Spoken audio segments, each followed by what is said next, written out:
Olá, muito bom dia para você. A semana começa com a esperança e um país dividido.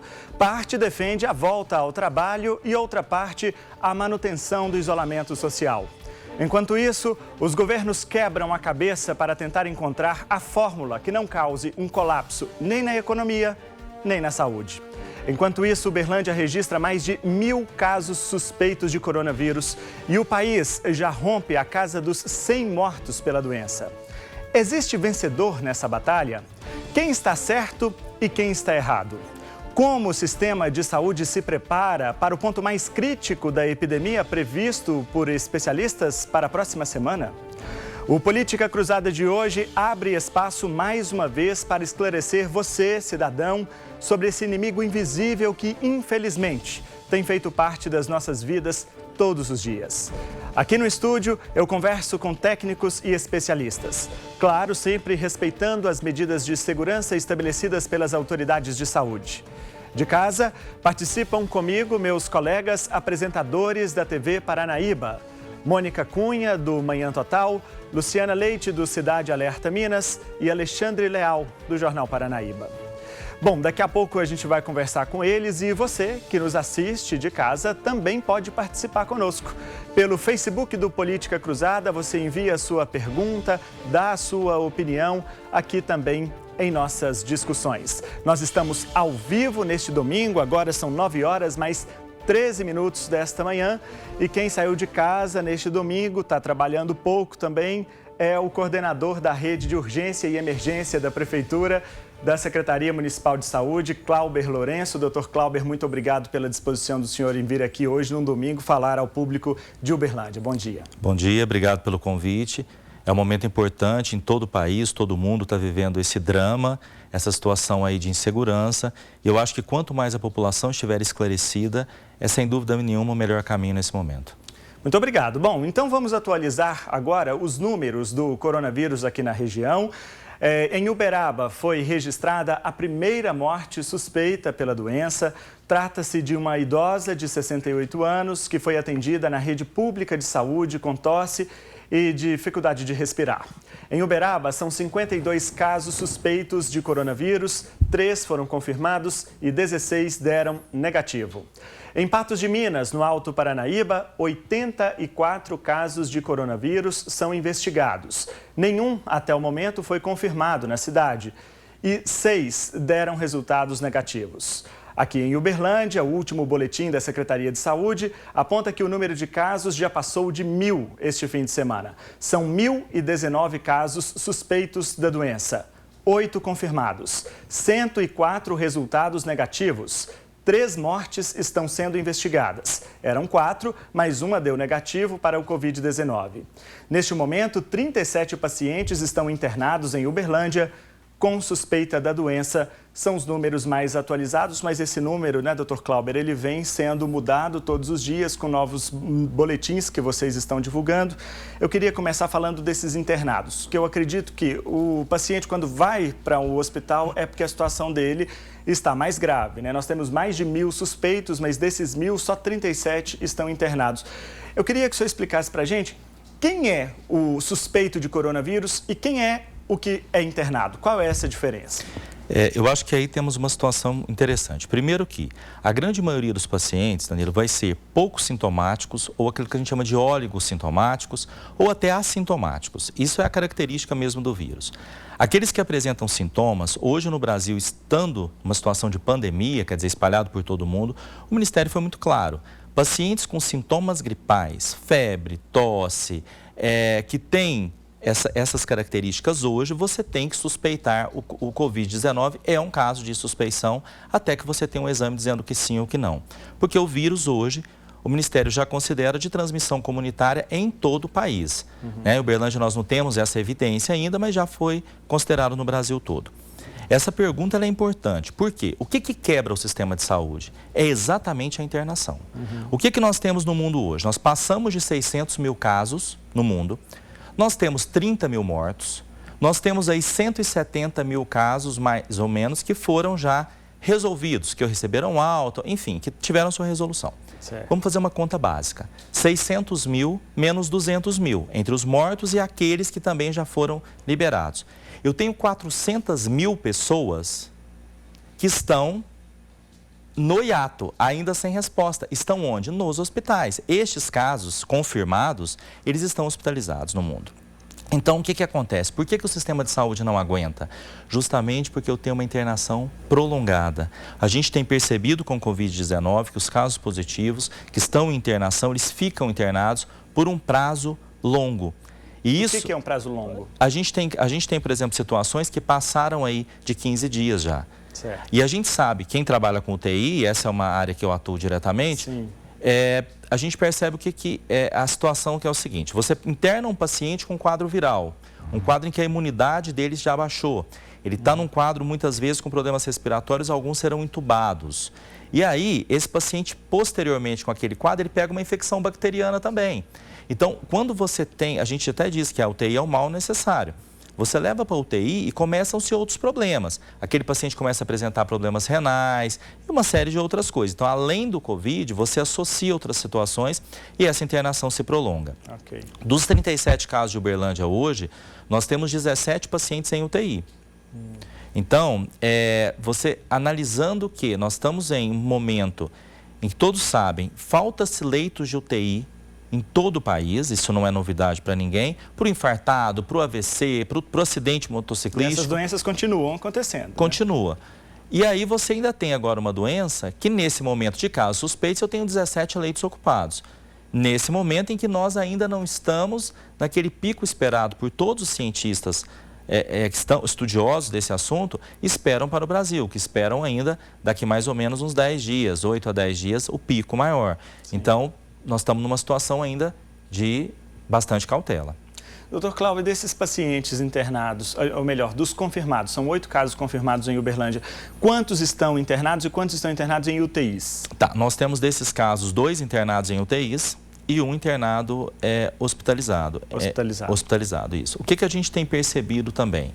É que a curva, é claro que o paciente idoso, ele é aquele paciente que mais se complica, o paciente com comorbidades, principalmente as cardiológicas, mostrou-se o mundo todo que são os pacientes que a gente tem que ter o maior cuidado. Inclusive, a Ásia tem alguns estudos que colocam já a hipertensão como fator de risco. Eles tiveram muitos pacientes que se complicaram e o fator de risco da pessoa era hipertensão. Isso é tão preocupante que no Brasil nós temos aí mais ou menos 27% da população hipertensa. Então, quer dizer, eu tenho uma população de risco que não é pequena, grande, além, claro, da população idosa, que essa sim, o paciente idoso ele tem mais complicações, ele tem mais riscos da doença realmente no estágio grave, ao contrário do mais jovem. Bom, doutor Cláudio, meus colegas apresentadores da TV Paranaíba também participam conosco aqui desta conversa. Alexandre Leal, Mônica Cunha e também Luciana Leite, os 3 estão de casa e têm perguntas. Posso começar com o Alexandre? Alexandre Leal, apresentador do Jornal Paranaíba, está conosco. Oi, Alexandre, bom dia para você. Muito obrigado pela sua presença aqui no Política Cruzada. Fique à vontade aqui com o doutor Cláudio, coordenador da Rede de Urgência e Emergência da Prefeitura. Bom dia, Danilo. Bom dia, doutor Cláudio. Bom dia aos meus colegas, Mônica Cunha e Luciana Leite.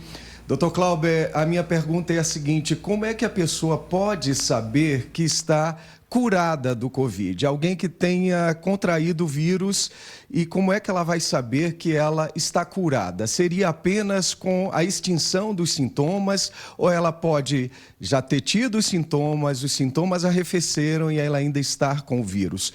O que seria aí o ponto para que ela saiba, não, eu já estou curada? Excelente a sua pergunta, e aí vem também aquela situação, por que da quarentena? Quem inventou a quarentena de 14 dias? É justamente por isso. É o momento em que a transmissibilidade do vírus e a pessoa passa a não ter mais essa capacidade e ele está com o seu problema resolvido. O que mostrou os estudos até agora, Alexandre, é o seguinte: a maioria são da Ásia, a grande maioria deles. É que a grande maioria dos pacientes, que em torno de 5 a 7 dias, já não apresentavam mais a transmissibilidade, quer dizer, já estavam com o problema resolvido. Mas um número significativo chegava a 14 dias. Então, como a maioria dos estudos deixavam essa margem entre 7 e 14 dias, o corte ficou em 14 dias aí, para realmente você não ter risco mais com o vírus e a pessoa está realmente liberada. Agora, nos acende uma luzinha vermelha. Nós temos 2 estudos que são interessantes, mas eles têm um número menor de casos, que a pessoa chegou até 22 dias ainda apresentando potencial de transmissão e com vírus ativo. Mas foram muito isolados, hoje já se tem um grande número de estudos e a maioria ficou entre 7 e 14, então mundialmente se considerou 14 dias, tanto que é o número que a gente sugere aí na quarentena para que seja seguro aí para as pessoas. Mas aí é feito um novo exame? Não, geralmente não. Não, porque nós temos que entender que nós não estamos tendo kit no mundo inteiro. Isso, exatamente. Eu tenho que ter preocupação até para orientar, até para conduzir os casos em que eu tenho suspeita mesmo. Se eu começar a fazer o reteste, nós não vamos conseguir testar quem realmente precisa. E para todos saberem, por exemplo, nós estávamos tendo uma grande dificuldade no estado de Minas Gerais, em todo o Brasil, com o número real dos casos. Por quê? Porque não estava se testando no número que a gente gostaria, que a gente precisava. Então, a gente acaba tomando condutas sem a certeza do caso. Essa semana eu acho que isso vai mudar significativamente, Danilo, né? A Prefeitura de Uberlândia, ela adquiriu kits, ela contratou um laboratório que vai fazer os testes aqui na nossa cidade. Já fizemos, inclusive, dos pacientes internados na rede pública. Então, nós vamos saber, eles são positivos, não são positivos, até para a gente ter aí uma conduta melhor em todos esses casos. Tá certo. Mais uma pergunta agora com a apresentadora Luciana Leite. Luciana Leite, que é apresentadora do Cidade Alerta Minas, está conosco. Oi, Lu, bom dia para você. Muito obrigado pela sua presença aqui também, viu? Bom dia, Danilo. Bom dia, doutor Clauber. Bom, eu vou pegar o gancho que o doutor Clauber estava falando agora de questão de testes. A gente sempre tem falado sobre a importância em se acreditar somente em números oficiais. E aí a gente viu também essa recomendação da OMS dizendo teste, testem tudo, testem todos. Doutor, como é que nós cidadãos, vamos ter real noção de como essa pandemia está nos afetando, se a gente enfrenta esse grande problema que é a falta de testes, inclusive dificuldade em fazer a testagem em óbitos considerados suspeitos. O brasileiro vai conseguir ter uma real noção do que nos ataca nesse momento? Muito bom. No Brasil, nós temos uma dificuldade muito grande com esses dados epidemiológicos para todas as doenças, não é só nesse caso agora. E nesse caso específico foi mais complexo ainda, que você precisa de um kit muito específico. Na quinta-feira, o ministro soltou uma deliberação que ele iria liberar credenciamento de novos laboratórios, inclusive que esses poderiam fazer parcerias. Por exemplo, tem um laboratório em um local X e o laboratório da cidade pode fazer a parceria e o outro realizar. E inclusive que esse laboratório já tinham adquirido kits para a realização do teste. Isso foi confirmado mesmo, ele soltou uma nota. Na sexta-feira, o município de Uberlândia, o prefeito Adelmo Leão, autorizou a contratação imediata de um laboratório. É a única forma que nós vamos ter para realmente saber o que são casos verdadeiramente positivos. Então, Luciana, a sua pergunta é muito pertinente. Os casos internados, como eu disse, já foram realizados os exames, o laboratório já fez. É um exame não tão muito simples, é um exame que requer... inclusive, é o próprio resultado dele. Os laboratórios aí mais rápidos em todo o Brasil, digo até inclusive os particulares, eles estão demorando aí 4 a 5 dias para o resultado final. Porque esse não é o teste rápido. O teste rápido, ele não me dá uma condição de colocá-lo numa estatística oficial. Porque ele tem aí o seu viés, ele tem o seu resultado com uma percepção um pouco menor, a gente tem que ter um cuidado com isso. Então tem que ser realmente o teste completo. Mas é muito rápido se eu pensar hoje a situação que nós temos. Para vocês terem uma ideia, os testes que realizamos nos pacientes em Uberlândia, além de serem muito poucos, eu tenho exames com mais de 25 dias que o resultado ainda não chegou. Quer dizer, eu não sei o que aquele paciente realmente tem. Então, a gente sabe, porque está congestionado esses laboratórios públicos. Então, foi uma abertura que a gente vai ter, a gente tem esse dado aí em 72 horas, em pouco mais de 90 horas, vai nos dar uma condição real de sabermos, olha, realmente a situação que Uberlândia hoje está, né? E aí eu acho que muitas das cidades no Brasil, inclusive São Paulo também já contratou agora vários laboratórios, eu vi ontem, e eu acho que isso vai ser uma realidade daquelas prefeituras que têm as condições. O que nós vamos fazer? Munícipe de Uberlândia. O compromisso do prefeito Adelmo é com o munícipe. Nós vamos fazer Uberlândia, rede pública. Quem vai poder autorizar? Vai ter uma autorização da Secretaria de Saúde. Porque se eu for fazer em todos os sintomas gripais, nós não vamos ter pernas para fazer. Então, nós temos que ter um público para isso. Todos os internados farão e aqueles pacientes daqueles grupos que a gente sabe que são os grupos mais complicados. Até porque nós sabemos que, infelizmente, muitos dos casos, por serem assintomáticos ou oligossintomáticos, eles nem vão procurar o serviço público. Isso. Mas, infelizmente, eles transmitem também, né? E você tem, às vezes, um paciente saudável, mas que ele vai levar a doença para o avô, para a avó, para o pai, para a mãe, ou para um cardiopata mais jovem, ou até mesmo para um jovem. Porque nós temos em Uberlândia situações de pacientes positivos que tiveram complicações em pacientes jovens. Sabidamente positivo e que teve... Confirmado, com exame confirmado, e que teve complicações com internação, com ida para a UTI, quer dizer, não é também exclusivo do idoso. Sim. Vamos entender que o idoso é o que tem maior incidência. E isso também, Danilo, é muito importante. Eu escuto, infelizmente, todo mundo virou epidemiologista agora. Né? Eu moro em um local em que tem um grupo de WhatsApp que eu fico vendo, lendo e fico impressionado. Todo mundo tem uma... E eu entendo, é o momento disso mesmo, todo mundo está com medo. Mas o que acontece com essa doença? Ela tem um alto poder de transmissibilidade, ela transmite muito fácil. Então, às vezes, existem algumas doenças, todo mundo fala, mas teve doenças que estão mostrando aí que um só pode ser grave, a cada 10, um mais grave, não é, 70% é óligo assintomático, mas o problema é que ela transmite para muitos. Se eu tenho uma doença que ela tem alta gravidade para 60%, mas ela transmite muito pouco, eu vou ter às vezes 100 casos na cidade. Essa doença eu posso ter milhares de casos. E aí, quer dizer, o pequeno percentual dela se torna muito grande quando eu pego o maior número de casos aí com a infecção pelo vírus. Só explica pra gente o que é assintomático e oligossintomático. Perdão. O assintomático é aquele que não tem sintoma nenhum.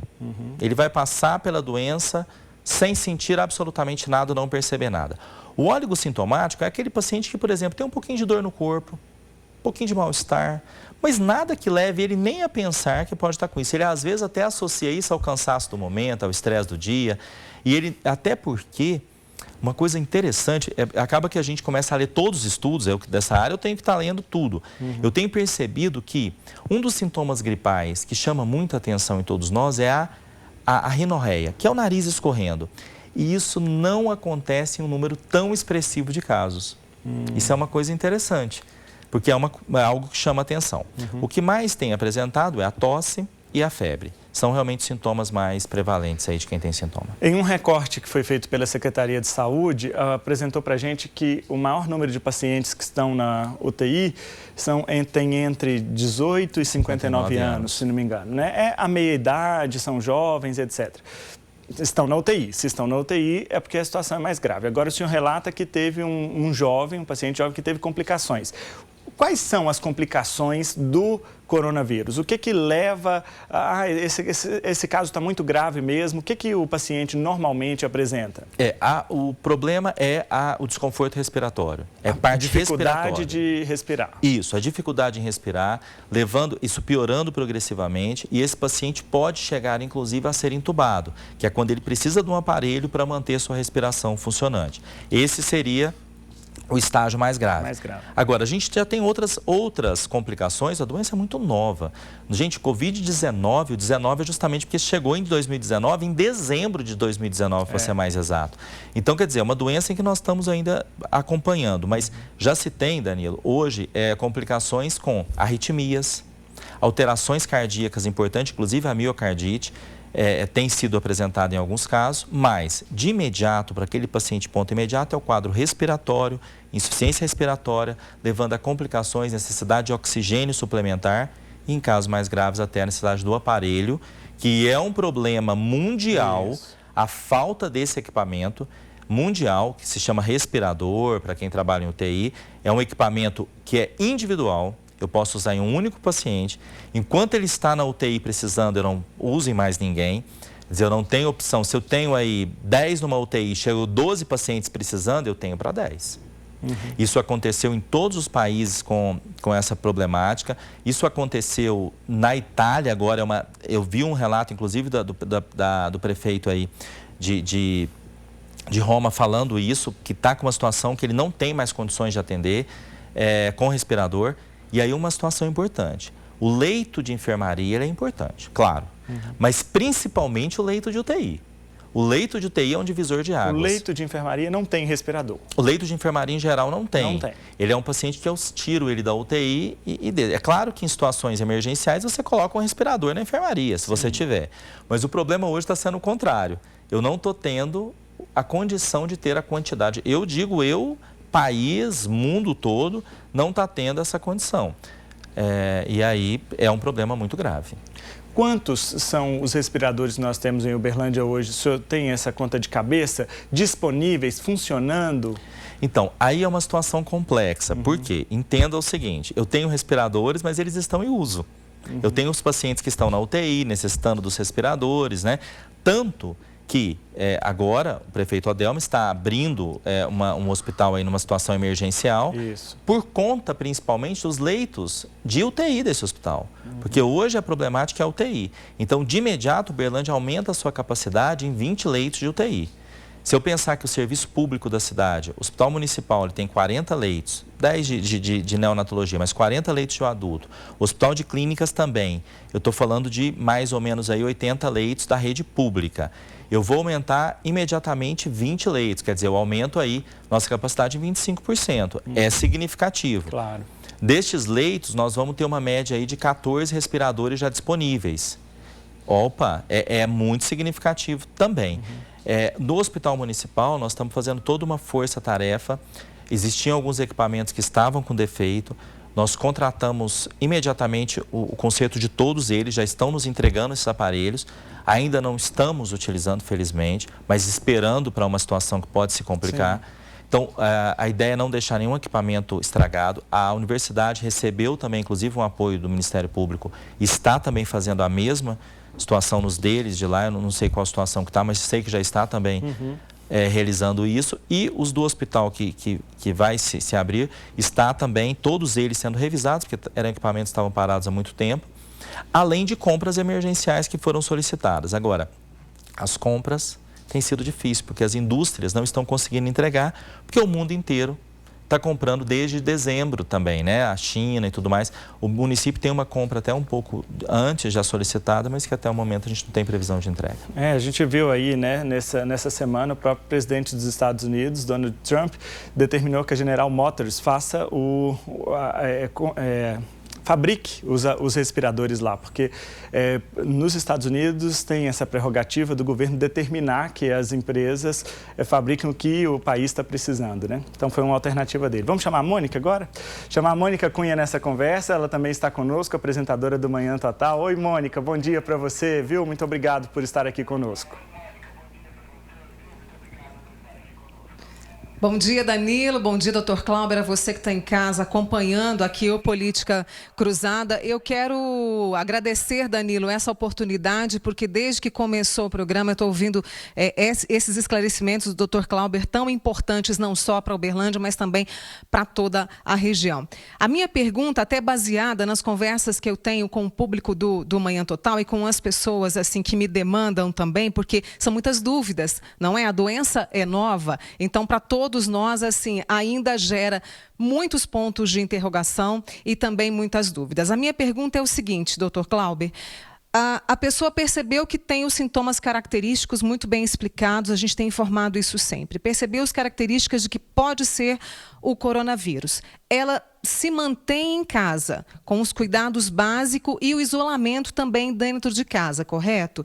E aí, se isso não passar, se os sintomas forem se agravando, principalmente a questão da falta de ar, qual hospital procurar? Essa foi uma pergunta que muitas pessoas me fizeram. Mônica, se os meus sintomas, se eu contrair o coronavírus e perceber que os meus sintomas não estão passando naquele prazo ali de 14 dias, qual hospital procurar? Porque a gente sabe que existem aí os hospitais de referência determinados pelo Ministério da Saúde, não é isso? Então, qual hospital procurar? Aqui em Uberlândia, no caso, eu vou ao UAI mais próxima, eu vou para o hospital de clínicas, eu posso ir para um hospital particular, eu posso ir para o hospital municipal. Como é esse caminho para quem, de repente, vai ter uma situação um pouco mais complicada diante do Covid-19? Obrigada aí, viu, Clauber, por estar conosco nesse domingo. A pergunta da Mônica é excelente. Primeiro, ela começa fazendo um relato extremamente importante. A maioria dos pacientes realmente vai ser a observação domiciliar. Até porque a gente não quer que essa pessoa se exponha nem exponha outras pessoas. Para fazer isso, eu tenho que dar uma segurança para essa família.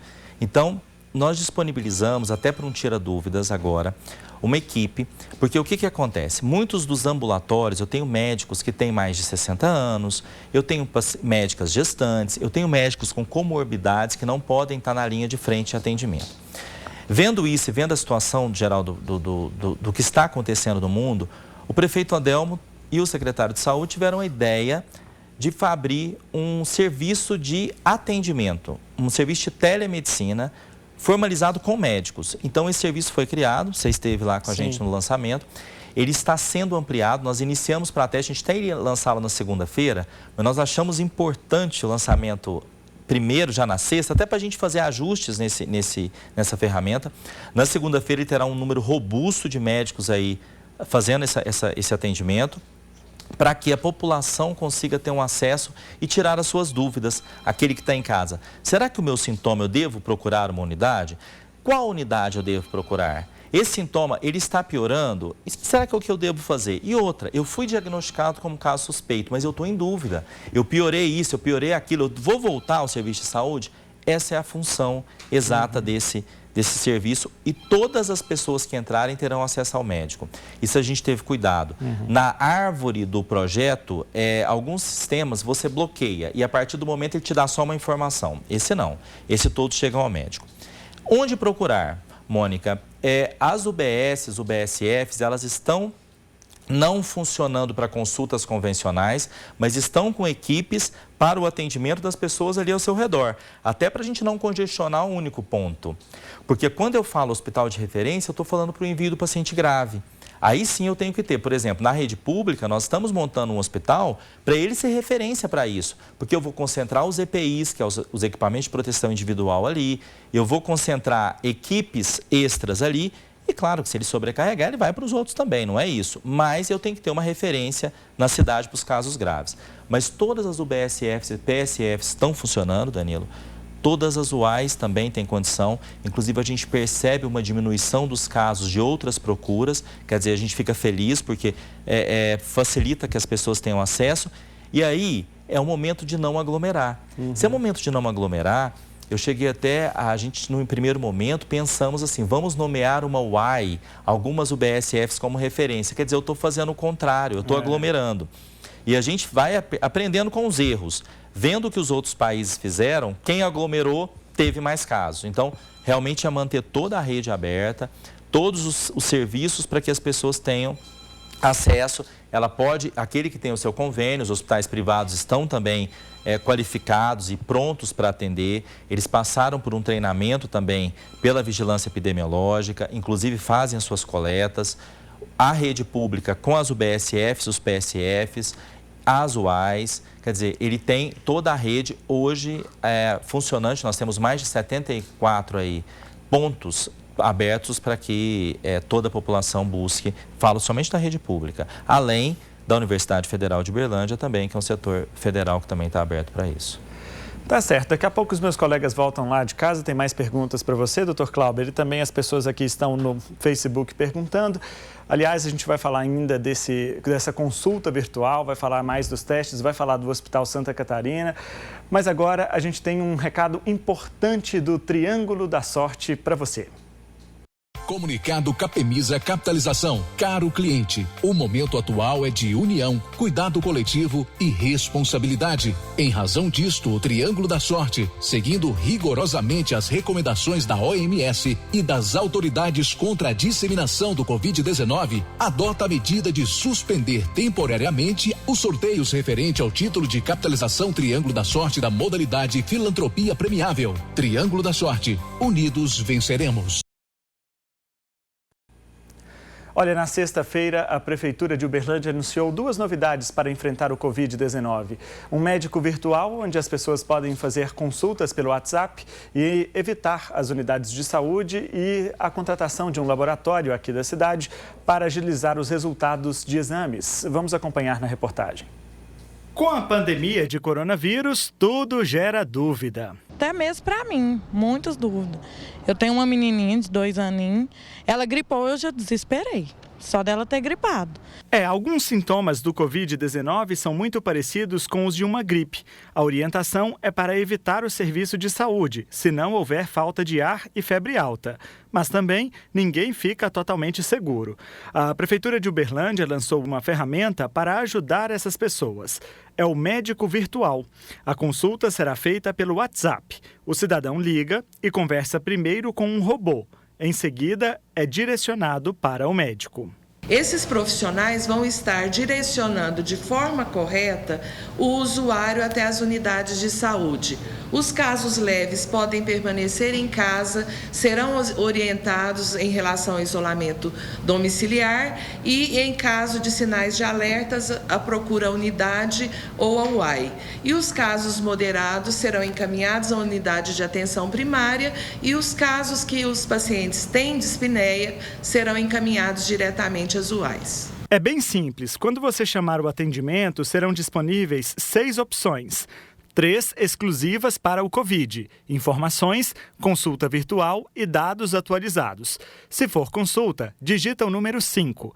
O sistema vai fazer outras perguntas. A primeira é o nome completo, depois o número do CPF, a data de nascimento em seguida e, por fim, o bairro em que mora o paciente. Depois vêm os questionamentos sobre os sintomas. Eles serão usados para classificar a gravidade do caso. Pergunta se o paciente teve ou está com febre, se tem cansaço, nariz entupido ou escorrendo, dor no corpo, dor de garganta, dor de cabeça, mal-estar.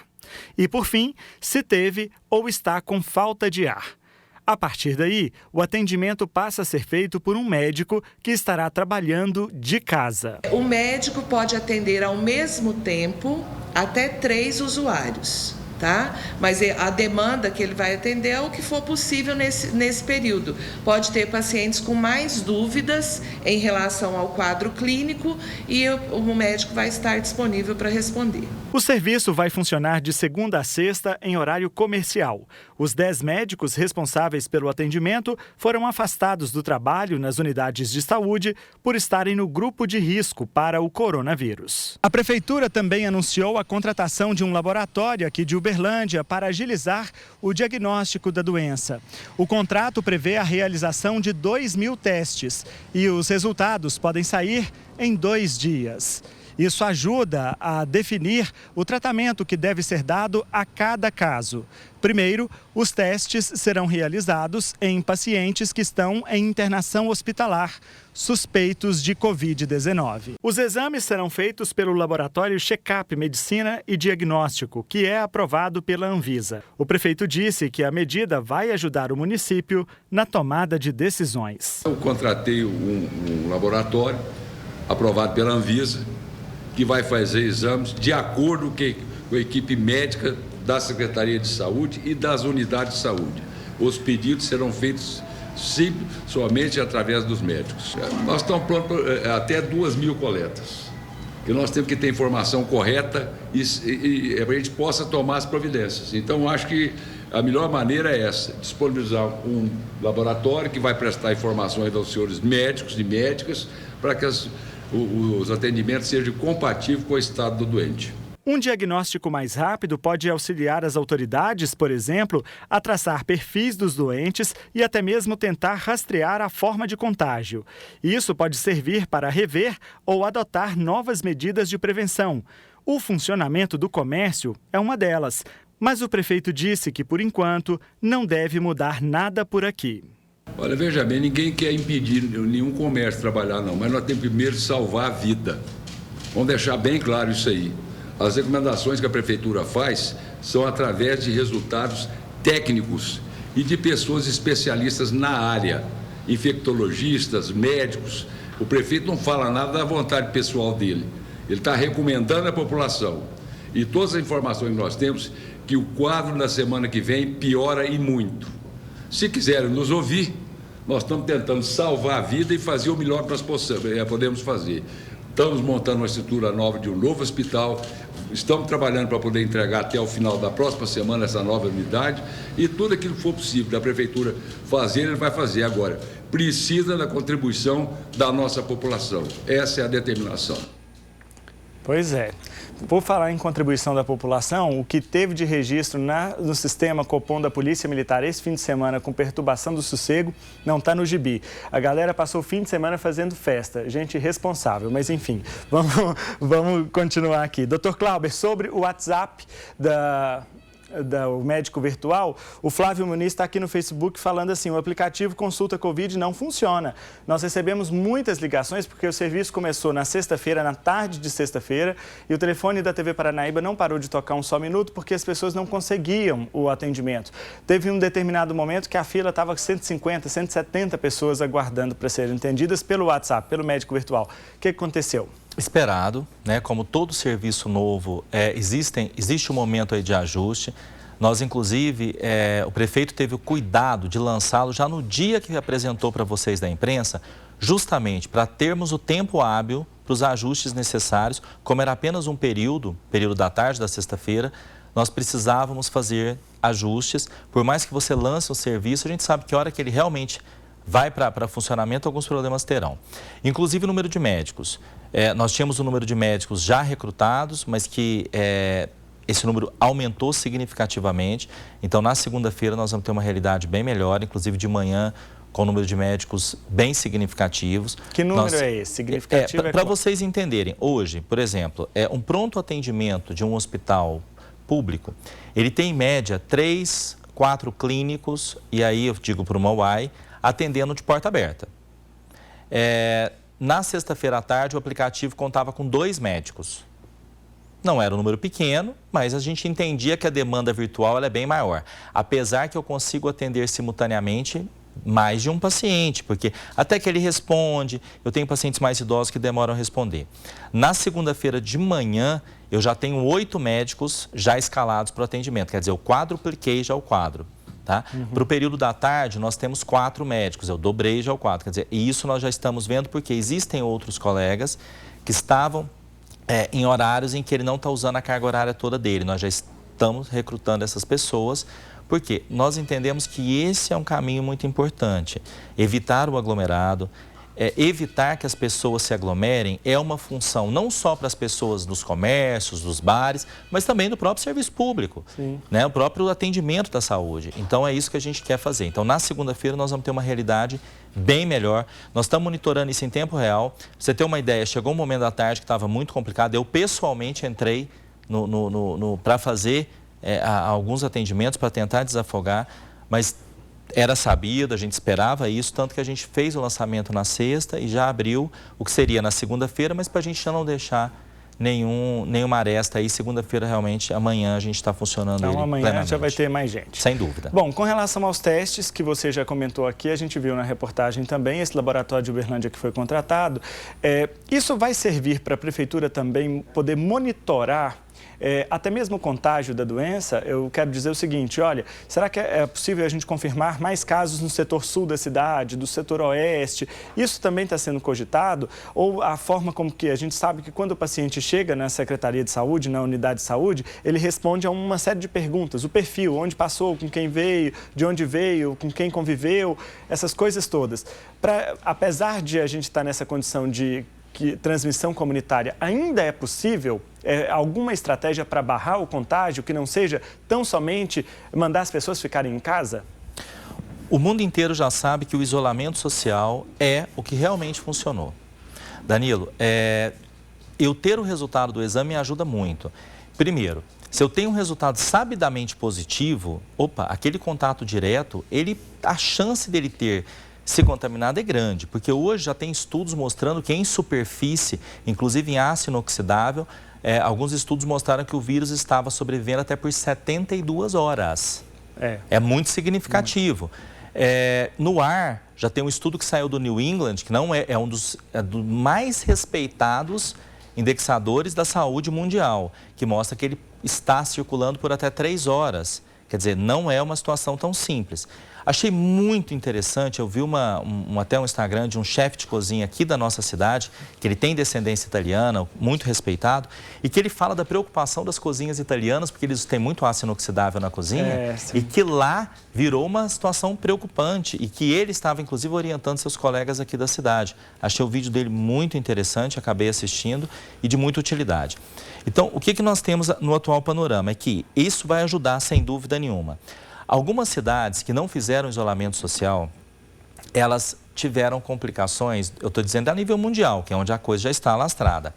Exemplo claro nós tivemos agora uma reportagem de Milão, não sei se você viu, o prefeito de Milão pede desculpas à sociedade, Sim. porque ele fez o isolamento social. Na sequência, ele percebeu, porque claro que existe uma preocupação econômica. E é de fato, ela é preocupação que devemos ter sim, todos nós dependemos da economia, mas ele, com essa pressão, ele acabou liberando um pouco antes e eles tiveram um índice assustador de mortes. E depois de liberar, o vírus aí ele faz o seu contágio muito rápido e aí é muito difícil. Mesmo você depois fechando, ele já se difundiu. Então, ele fez um pedido de desculpas formal, né? E a gente percebeu isso, inclusive nos Estados Unidos, achei muito interessante. A gente vê poucas vezes o Donald Trump recuando de alguma posição. Ele deu uma entrevista, deixando claro que ele iria liberar, Sim. que ele entendia que era a melhor postura e ele recuou, né? Ele fez inclusive uma carta ao povo americano, Sim. em que ele muda bastante a sua postura aí, entendendo que o isolamento, infelizmente, é um mal necessário. E eu penso que com os testes agora, nós vamos ter uma realidade melhor da cidade nos próximos dias, até para uma segurança, para saber, olha, pode-se já ser liberado, o que pode ser liberado, quando pode ser liberado. O que eu acho preocupante é o achismo, é as pessoas entenderem que, pode isso, pode aquilo. Existem estudos mundiais hoje, ninguém pode fazer pelo que eu acho. E você falou uma coisa muito real. Infelizmente, algumas entrevistas foram dadas por pessoas leigas do ponto de vista de saúde e que, infelizmente, acabaram deixando um pouco mais de tranquilidade no cenário para o convívio social. E isso preocupa, porque as pessoas, claro, todo mundo quer o convívio social. Sem dúvida. Então, se você dá uma brecha, as pessoas acabam tendo essa postura. E eu achei muito feliz a postura do ministro, o Mandetta. Ele reforça a necessidade e que ele, na figura do governo, entende que o isolamento social realmente, nesse momento, ainda é importante, porque nós ainda não temos um cenário tão completo aqui no Brasil. A orientação dos técnicos da Secretaria Municipal de Saúde para o prefeito é manter o isolamento social pelo menos até o início de abril, portanto, é isso que eu entendi. Exato. Por quê? Isso tem um motivo, não é da cabeça de ninguém. Existe uma curva esperada por todos os cientistas internacionais, inclusive, que eles estão monitorando esse nível internacional, que espera-se que o Brasil tenha uma curva acentuada na próxima semana. Okay. Isso pode acontecer ou não, e a gente pode ter uma grata surpresa de não acontecer e ser liberado, mas nesse momento é o nosso temor e a nossa preocupação. O pessoal está aqui no Facebook também perguntando. A Kátia Moreira pergunta: Danilo, como será feita a contratação da equipe do Santa Catarina? Tem essa resposta, doutor Cláudio? Temos. Na verdade, é o seguinte, a gente já tem nós temos duas situações. Primeiro que nós temos uma equipe que alguns setores, como eu acabei de contar, ela foi alguns locais, até próprio do hospital, a gente está tendo uma mudança no perfil de atendimento. Por exemplo, a parte ambulatorial. Nós mudamos, então nós temos uma mão de obra já contratada e que pode ser usada nos serviços do atendimento, de pronto atendimento, e ela será usada. Vou te dar um exemplo claro até para a população entender. Nós temos uma oftalmologia na cidade, um serviço próprio. Essa oftalmologia, ela parou. Eu não consigo atender. Imagina o paciente fazendo um exame ali do lado, é muito arriscado. Como não é uma urgência, muitos desses oftalmologistas nós recrutamos para outros serviços. Por exemplo, o CIAT, que está tendo uma alta demanda, uma alta procura, então eles estão fazendo a orientação médica também no CIAT. Sim. Então, no próprio Santa Catarina teremos isso e já se tem também uma programação para contratações. Uma OS vai fazer todo esse gerenciamento, uma contratação emergencial, aí para um período do tempo aí, da expectativa do funcionamento desse hospital.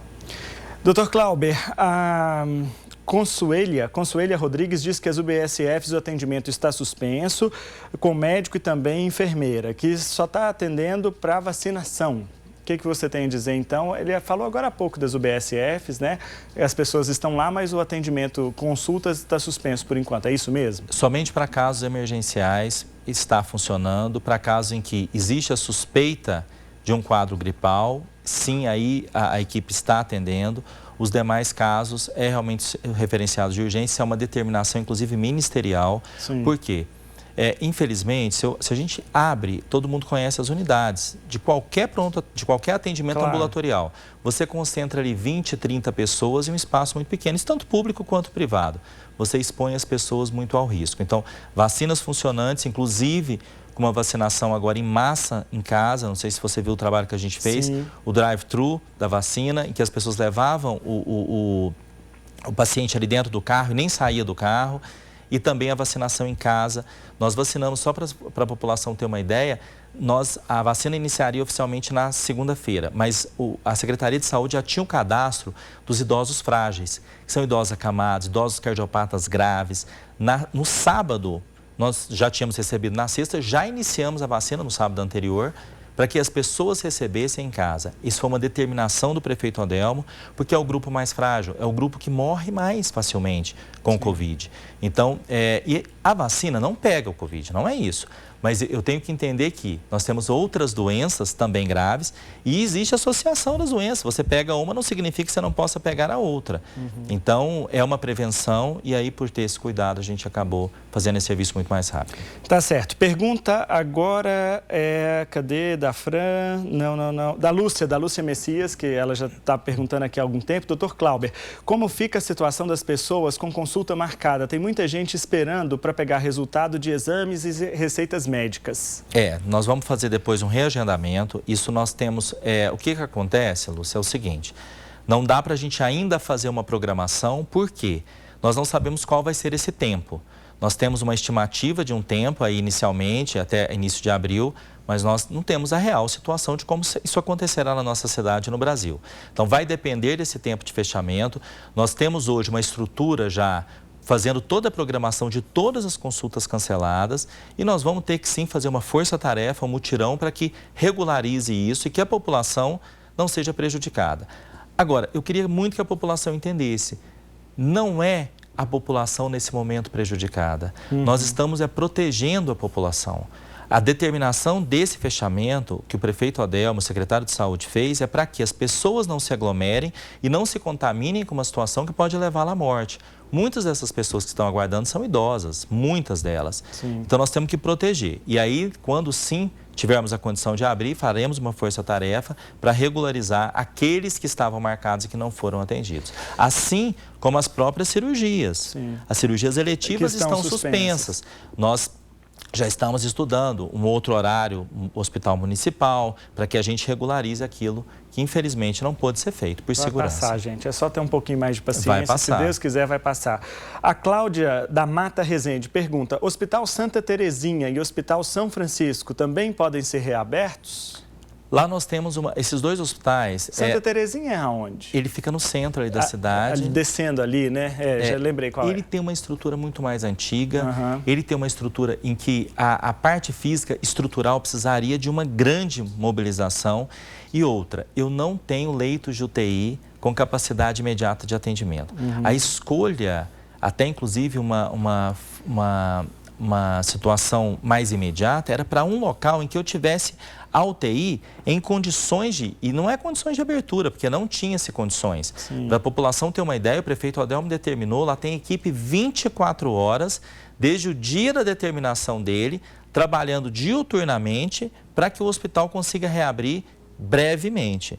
acreditamos que no final da próxima semana esse hospital será aberto a toda a população, né, específica para o Covid. O hospital não será um hospital de porta aberta, não será. A referenciamento do hospital é a nossa rede, e tão qual o hospital municipal funciona. E ele é um hospital em que ele tem a possibilidade da UTI. E mesmo assim nós estamos fazendo uma mega força-tarefa lá dentro. Se as pessoas entrarem lá, assusta com o número de pessoas trabalhando para agilizar, né? Para conseguir abrir. Então nós temos que ter uma estrutura mínima, porque também nós não podemos abrir um local que, primeiro, não tenha segurança para quem está lá dentro. E segundo, que não tem o principal, leito de UTI, que é o grande problema do Covid aí em todo o mundo. Tá certo. Nós temos muita pergunta aqui ainda, mas você sabe, telespectador da TV Paranaíba, que esse horário era apresentado o sorteio do título de capitalização Triângulo da Sorte. A gente vai ver o comunicado deles para você. Comunicado Capemisa Capitalização. Caro cliente, o momento atual é de união, cuidado coletivo e responsabilidade. Em razão disto, o Triângulo da Sorte, seguindo rigorosamente as recomendações da OMS e das autoridades contra a disseminação do Covid-19, adota a medida de suspender temporariamente os sorteios referente ao título de capitalização Triângulo da Sorte da modalidade Filantropia Premiável. Triângulo da Sorte. Unidos venceremos. O governo federal precisou exigir a retenção de receita para o hidroxicloroquina. O remédio sumiu das farmácias porque pode ser eficaz contra o novo coronavírus. Mas são estudos, ainda não tem nada 100% comprovado. A busca pelo medicamento gerou a falta dele para quem realmente precisa no tratamento de doenças graves. O que Jéssica tem nas mãos se tornou uma raridade nos últimos dias. É o remédio à base de hidroxicloroquina, um composto utilizado no tratamento de doenças reumáticas. A vendedora é portadora de lúpus, doença autoimune que afeta a pele, as articulações, os rins e o cérebro. Por isso, precisa fazer o uso diário do medicamento. Ela tem o suficiente para mais 15 dias e tem medo de não encontrar mais cartelas quando precisar. Ele é um medicamento que dura 30 dias. Então, antes de ter essa notícia, eu já tinha comprado o meu no início do mês, então ainda tenho para mais 15 dias, que eu ainda tenho mais uma cartela. E sim, fico preocupada de não ter, porque é um medicamento que eu não posso ficar sem, que eu tomo diariamente, e a recomendação é que eu não deixe de tomar nenhum dia. O sumiço do medicamento começou depois que o presidente dos Estados Unidos disse que ele é eficaz no combate ao coronavírus. Isso depois de estudos preliminares feitos na França. As pesquisas sugerem que a cloroquina pode ser eficaz no tratamento em pacientes com Covid-19 em estado grave, em conjunto com o antibiótico azitromicina. Ainda segundo as primeiras pesquisas, juntos eles poderiam diminuir a carga viral no organismo e combater bactérias. Mas não há estudos científicos comprovados no momento que indicam a eficiência no tratamento do Covid-19, muito menos na prevenção. Então, na questão da prevenção, ou seja, para evitar o coronavírus, não tem nenhum trabalho até o momento que isso seja efetivo. Portanto, não é recomendado pela classe médica o uso, a automedicação na prevenção do coronavírus. Por causa da grande procura, agora a hidroxicloroquina só pode ser comprada com receita médica. A Anvisa enquadrou o medicamento no grupo de controle especial. Nesta farmácia, a única caixa que faltava foi comprada por uma pessoa que dizia querer evitar o coronavírus. A gente teve uma procura, conforme foi a última caixa que a gente tinha na loja, e hoje a gente tem uma cliente que faz uso, que está procurando essa medicação e já não consegue mais achar o medicamento. Nesta farmácia, o sistema de compras indica que a hidroxicloroquina está em falta e que não é possível sequer fazer novos pedidos do medicamento. Os farmacêuticos têm tentado orientar os clientes que ligam ou que vêm pessoalmente sobre os efeitos do remédio. A gente passa bem a orientação de que tem pessoas que têm essa necessidade. Então, a gente ter a consciência de que vai faltar para pessoas que realmente precisam dessa medicação, a gente pede que a pessoa tenha um pouco mais de consciência no momento de comprar esse medicamento. Um homem de 60 anos morreu nos Estados Unidos por causa de uma parada cardíaca depois de automedicar com um remédio à base de cloroquina. Segundo esta infectologista, quem se automedica com a hidroxicloroquina está assumindo riscos de sofrer com os efeitos colaterais. A automedicação ela pode levar a muitos efeitos colaterais. Se, no caso, a pessoa não tem a necessidade, ela vai estar sendo exposta a esses efeitos colaterais. E um muito importante da hidroxicloroquina é a questão da retinopatia, ou seja, problema de visão. Não, ela pode aumentar a pressão do olho, pode dificultar a visão, ela pode inclusive levar a problemas hematológicos. Então, ela tem vários efeitos colaterais que, se uma pessoa utilizar não necessitando, ela vai estar se expondo a esses problemas e não tendo a efetividade do medicamento. Jéssica não quer nem pensar em ficar sem o remédio. Estão sendo muito irresponsáveis, né? Além da automedicação, né? Não pensar no próximo, em quem precisa realmente do medicamento, porque a gente sabe que todo mundo está com medo do coronavírus, mas tem gente que realmente precisa dele para sobreviver nesse momento, que é o tratamento que faz diariamente. Tá certo, tá aí na reportagem de Marina. Dr. Clauber, cloroquina, e aí? É para usar ou não é para usar? Como é que tá aí? A Anvisa já está mudando um pouco o posicionamento, pelo menos para os pacientes mais graves, né? Exato. Já saiu uma determinação do Ministério da Saúde em que ele recomenda, sim, a utilização para os casos graves. Então, caso grave, ele está internado. E ele é por orientação médica. Então é lá no hospital. É no hospital. Não tem que ninguém sair comprando isso. Exato. Não é uma medicação para se comprar, para se ter em casa. A entrevista foi muito feliz. Muitas pessoas estão sendo prejudicadas porque usam cronicamente essa medicação e ela sumiu da prateleira de todas as farmácias. Então, ela é uma medicação hoje de grande esperança. Os estudos são muito poucos, muito pequenos. A doença tem muito pouco tempo para ter estudos robustos. As evidências mostram, sim, uma esperança aí com a utilização da associação dele com o antibiótico, mas em nível hospitalar. Tanto é que, na segunda-feira, o prefeito Adelmo, antes mesmo até do Ministério dar essa carta, mas ao ver todas as evidências internacionais, o prefeito Adelmo autorizou o município de Uberlândia a adquirir a medicação. Já solicitamos, inclusive, a compra, porque agora o Ministério vai tentar viabilizar, mas nós antecipamos. O prefeito Adelmo Leão fez a antecipação disso para que a população tenha acesso mais rápido. Estamos esperando a entrega. É uma esperança, mas devidamente utilizada por equipe médica em nível hospitalar, ou aquele que vai receber alta, mas que foi realmente prescrito por um médico e não automedicação. Espera aí, essa informação é muito importante. Quer dizer que se em comprovando cloroquina, né, sendo eficaz para o tratamento do coronavírus, como de fato tem sido falado, a rede de saúde de Uberlândia já está adquirindo. Já. Então vai ter isso na rede de saúde de Uberlândia. Dependemos apenas dos fornecedores da entrega. Já foi solicitado, inclusive, compra. O senhor sabe qual é a quantidade disso que foi solicitado? Nós fizemos a compra, salvo engano, para 1.000 tratamentos graves, que é um número muito significativo. Sim. Eu estou dizendo 1.000 internados graves. Para dosagem adequada. Adequada para todos, que era, na verdade, a possível compra naquele momento. Não é nem que queríamos só isso, para te falar a verdade, porque depois a gente poderia usar para os pacientes crônicos. Sim. Mas a liberação do fornecedor foi essa, limitou, claro, até mesmo para as prefeituras, tanto do antibiótico quanto também da medicação oral. E isso que a doutora Marcela disse do paciente, na reportagem vocês falaram, com os efeitos colaterais, isso. É fundamental, porque nós sabemos que, eu comentei no início, um grupo de risco é o cardiopata.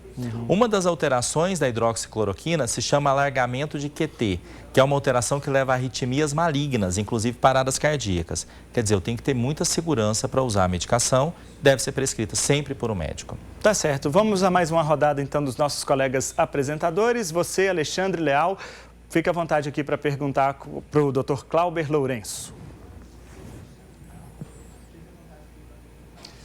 Ok, Danilo, a minha pergunta é sobre o pessoal que está na linha de frente, médicos, enfermeiros, assistentes. A gente sabe que na Espanha, na Itália e em Nova York, mais precisamente, que é o maior número de casos, esse corpo médico também está com estresse emocional, estresse físico e contaminado pelo Covid, pela coronavírus, apesar de usarem equipamentos altamente sofisticados, né? Máscaras, luvas, roupões, e aí uma máscara também de acrílico, se eu não me engano, que cobre basicamente o rosto, e mesmo assim eles foram contaminados. Parece coisa de ficção, né? Aquelas roupas parecem coisa de ficção. A ficção, ela invadiu a nossa realidade. Mas muitos médicos que são importantíssimos nesse momento, muitos enfermeiros que também são importantíssimos nesse momento, e assistentes que também são importantíssimos nesse momento, estão ficando doentes. Eu gostaria de saber, aqui em Uberlândia, existe uma preocupação com o corpo médico? Pode faltar corpo médico? Porque nós vamos ter que ter, caso se avance aqui, claro que esperamos que não numa proporção como tem avançado no resto do mundo, mas caso haja uma grande demanda, nós teremos médicos suficientes. Em alguns desses países houve, inclusive, diplomação antecipada de alunos, justamente para que eles fossem para a linha de frente, né? Convite aos estagiários, aos alunos que fossem também para a linha de frente. Como é que Uberlândia está pensando nisso? Já existe também um planejamento em relação a isso? Muito boa a sua pergunta, e ela tem uma outra característica, viu, Alexandre, que é o seguinte: infelizmente, os EPIs, que são os equipamentos de proteção individual, têm faltado nesses países de primeiro mundo. Nova York, não sei se vocês tiveram oportunidade, mostrou que alguns hospitais não possuem mais os EPIs, que são esses aparatos que a gente utiliza para proteção. A Ásia, muitos locais, quando ele teve a epidemia maior, não tinha também mais, ela foi se esgotando. Então, vários lugares não possuem mais equipamento de proteção. Uberlândia, nós preparamos antecipadamente uma compra de EPIs, mas que ela tem limite, sim. E hoje a gente não consegue entrega dos fornecedores. É um problema grave. Compras foram feitas, mais compras. Mas eu tenho, por exemplo, relatos de cidades no país que não tem mais nada, não tem máscara mais para a utilização dos profissionais de saúde. Então, essa é uma preocupação real e válida. Muitos profissionais se contaminaram no mundo todo, o índice de médicos contaminados, de morte de médicos, não é pequena. E aqui também é uma preocupação. O que a gente tem feito, pensado, porque é uma logística mesmo, que é algo novo. Então, o que foi feito? Primeiro, nós temos já uma mão de obra ativa, que está funcionante, mas nós temos uma mão de obra, como eu comentei, que está, entre aspas, inativa, porque ela eram os ambulatórios, mas eram pacientes, são médicos de qualificação, muitos deles de ambulatórios especializados. Eu tenho cardiologistas, eu tenho nefrologistas, eu tenho infectologistas, e que essas pessoas vão sim ser recrutadas, e se inclusive, se houver uma situação mais agravante, isso deve ser feito inclusive uma determinação ministerial, creio eu, e não vamos nos furtar em Uberlândia. A Força de Saúde, em geral, ela não se furta a esse tipo de situação. A gente entende, a gente tem um juramento para isso, e estamos sim para atendimento. Agora, infelizmente, em quase todos os países, que ele disse é uma realidade, é limitado. Podemos chegar a momentos em que não tenhamos mais força de trabalho em número suficiente para isso. E, infelizmente, isso aconteceu em locais onde era inesperado. A entrevista do prefeito de Nova York me deixou extremamente assustado. E eu não sei se vocês viram, um canal internacional de TV, ele fez uma reportagem em que mostra que alguns hospitais, a equipe já está usando sacos de lixo para se proteger, para tentar evitar. Alexandre, a gente fez uma atitude um pouco até, que às vezes as pessoas acham que é dramática, mas ela não é, a gente tem que prevenir. Como os EPIs eles estão em números cada vez mais difíceis de se conseguir, eu me lembro que na época da H1N1, a gente inclusive num hospital, por coincidência, esse que está fechado, que vai se reabrir, eu trabalhava nele, a gente não tinha os EPIs no primeiro momento. E usava-se as capas de chuva, aquela mais grossa, amarela, para proteção de não penetrabilidade de umedecer, e acima dele o avental para proteção também do vírus. Então, a gente usava isso para tentar, a gente inclusive adquiriu esse material. Agora, porque a gente não sabe a evolução. Hoje a gente tem o EPI, mas e se a coisa chegar a um momento que não se tenha? E isso é a realidade do mundo. Então, por que nós vamos... É melhor nós acharmos que aqui será e não ser, é o que a gente torce, do que de repente nos pegar tão desprevenidos assim. Isso aconteceu também com a máscara N95, com as luvas, e alguns locais, inclusive, está fazendo aquela máscara de acrílico, até para doação, algumas instituições, e doando, inclusive, já para o serviço público ter uma reserva. Então, se você vê aí o pessoal daqui a pouco na rede pública de capa de chuva, não assuste. Pode acontecer. A gente espera que não, que os EPIs durem, mas é algo que a gente tem que pensar sim. Eu tenho que proteger o profissional, porque ele é que vai fazer o atendimento à população. Tá certo. Vamos agora à pergunta de Luciana Leite. Você, Lu? Vai fazer o atendimento à população. Tá certo. Vamos agora à pergunta de Luciana. Caiu o sinal da Lu. Muito bem. Então, a Mônica está posicionada. A gente pode partir para a Mônica. Mônica Cunha. Você, então, Mônica. Muito bem, obrigada e agradecendo também as pessoas que estão participando aí, não é, Danilo? Bom, a minha pergunta agora, Clauber, diante de todas as informações que ao longo dos dias a gente tem assimilado, vamos dizer assim, primeiro, como é que é feito o teste? Eu acho que algumas pessoas ainda não têm noção de como é feito esse teste. Quer dizer, chega um paciente, de que forma que é feito? É exame de sangue, não é? Que tipo de coleta é feita desse paciente que apresenta sintomas do coronavírus? Outra pergunta, nós estamos no distanciamento social, né? Nos últimos quase 15 dias aí de medidas que nós tomamos, não só no país, mas aqui na cidade também. O que a gente pode esperar nas próximas semanas? Se é que isso é possível, né, doutor Clauber? Uma diminuição dos casos ou não? Agora que eles podem aumentar.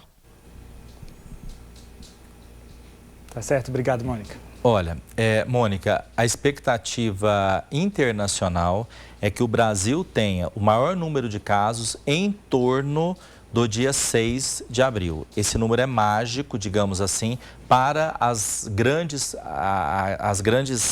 autoridades mundiais aí que estão fazendo pesquisas específicas do coronavírus.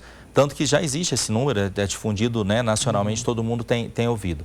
Então, se espera um aumento de casos na próxima semana. Claro que nós, com essas medidas de isolamento, a nossa grande expectativa é que isso não aconteça.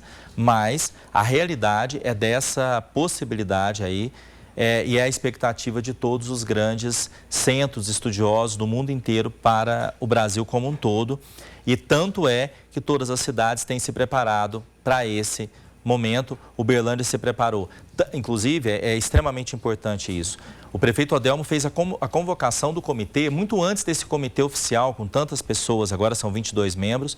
Ele fez um comitê específico com Universidade Federal de Uberlândia, algumas pessoas do estado, pessoas do município e vigilância epidemiológica, já previamente. Tanto que a gente conseguiu comprar um pouco mais de máscaras e tudo mais, justamente pela presença desse comitê. E pensando justamente nisso, algumas medidas foram tomadas. Inclusive, ele chamou o Exército para conversar já, inclusive vocês divulgaram isso, realmente teve, porque a possibilidade do hospital de campanha também não é descartada. Claro que eu não posso esquecer, o que é muito importante, UTI. Então, aquele hospital com a UTI, ele foi realmente o grande foco do momento para a gente tentar conciliar. E outra situação também, o próprio hospital municipal. É verdade que vocês estudaram a possibilidade de fazer um hospital de campanha no Sabiazinho? É verdade e isso não é algo totalmente descartado. De forma nenhuma. Tanto que o Exército está de prontidão a qualquer momento ser acionado. Agora, nós temos que entender que nós temos que ter uma logística hospitalar. Se a gente conseguir isso, muito melhor para a população.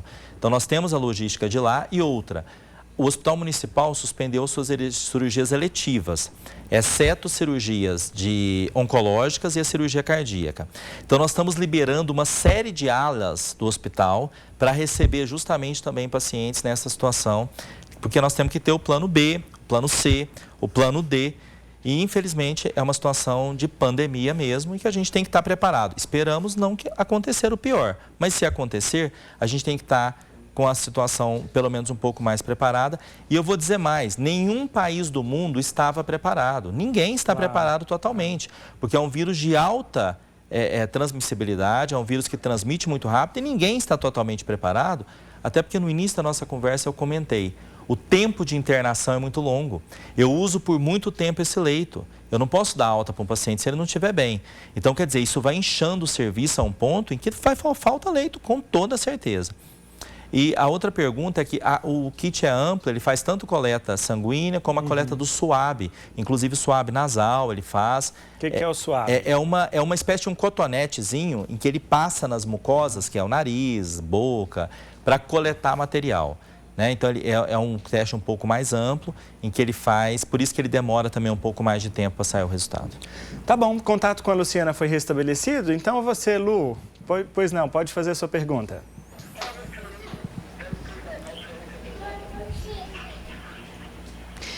Doutor Clauber, a gente tem acompanhado muito alguns movimentos pedindo para que as pessoas voltem às suas rotinas normais, mesmo sabendo que o normal nunca mais vai existir depois de uma pandemia.